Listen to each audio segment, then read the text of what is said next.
I got a new toy.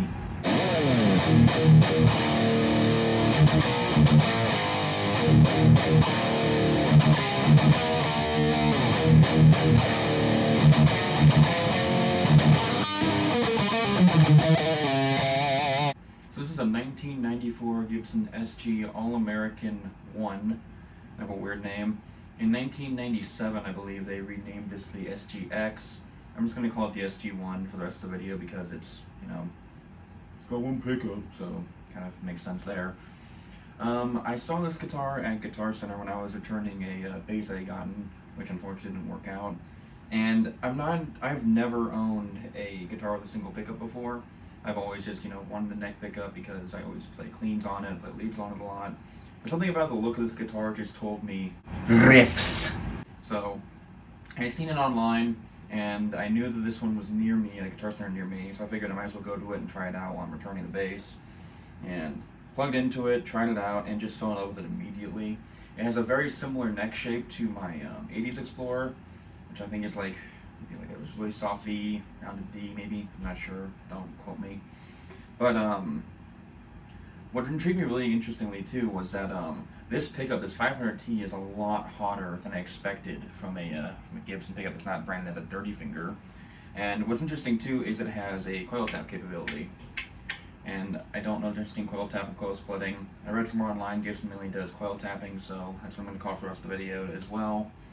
Essentially what this does is it's trying to make it sound like a Stratocaster, and funnily enough, again, even though I'm kind of all unga bunga high gain tone, I really love how this sounds for clean tone. It reminds me a lot of the that little Rockman that they just MXR just reissued, that kind of clean tone.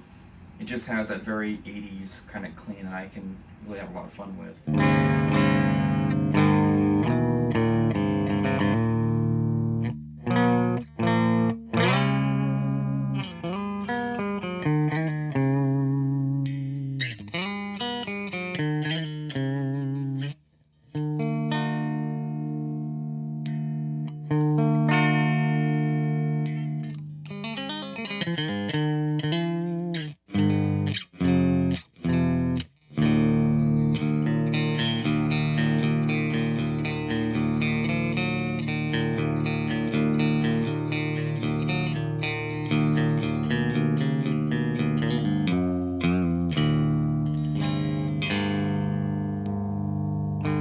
This is also something interesting about this guitar is that it's a 24 fret SG, which you do not see very often.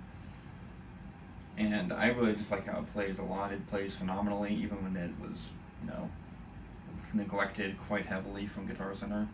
Interestingly enough, when I had them pop up on the truss rod cover, the truss rod did not look like it had been touched. So, I mean, that's a good thing and a bad thing, depending on how you look at it. I'd rather it be not touched and then have me more room to work on it than, say, have it be maxed out when pretty bad issue there. But anyway. So, I brought it home, obviously. I've been playing it a lot, I've been enjoying it. Here are a couple clips of it. With the, in the down position, it'll be the full humbucker. Up position will be the coil tapped. I don't know if it's this one, I don't know. Do I look like I know?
When I saw these online and was kind of thinking about before I went to go try it out, I was really heavily considering putting in an EMG 81 that you can coil tap, so I can still have some versatility. But I'm pretty much sort of is going to stay in the guitar now, just because for one, it's original, and two, it just really does sound good.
Let's get to the very fun misnomer. Oh, SGs can't stay in tune. Oh, get open book headstocks can't stay in tune.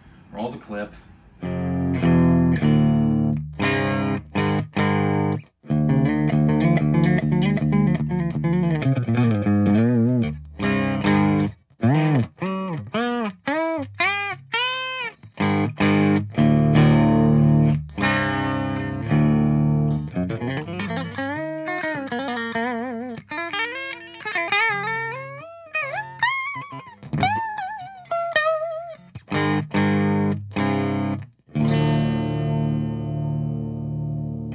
So as you can see, it stays in tune fine. It's almost as if you just need to have fresh strings and know how to tune your guitar properly.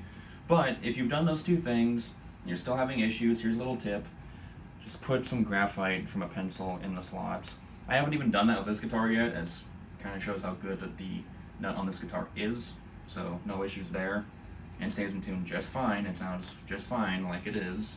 Overall, my final thoughts on this guitar, I love it. I'm really enjoying it. I'm really thankful I got this as a birthday present for my mom. Thank you very much. And I really love the finish on this guitar. It's like an ultraviolet burst. Fortunately, it doesn't have it on the back, but at the same time, it makes it kind of look like a classic SG when I'm looking at it from behind.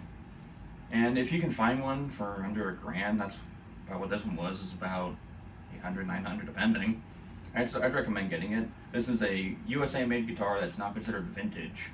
That is under $1,000. You can find all day.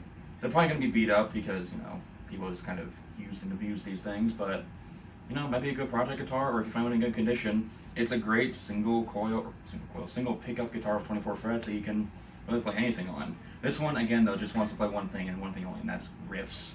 And that's what I'll be playing at the end of this video, so, yeah, I hope you liked it, whatever.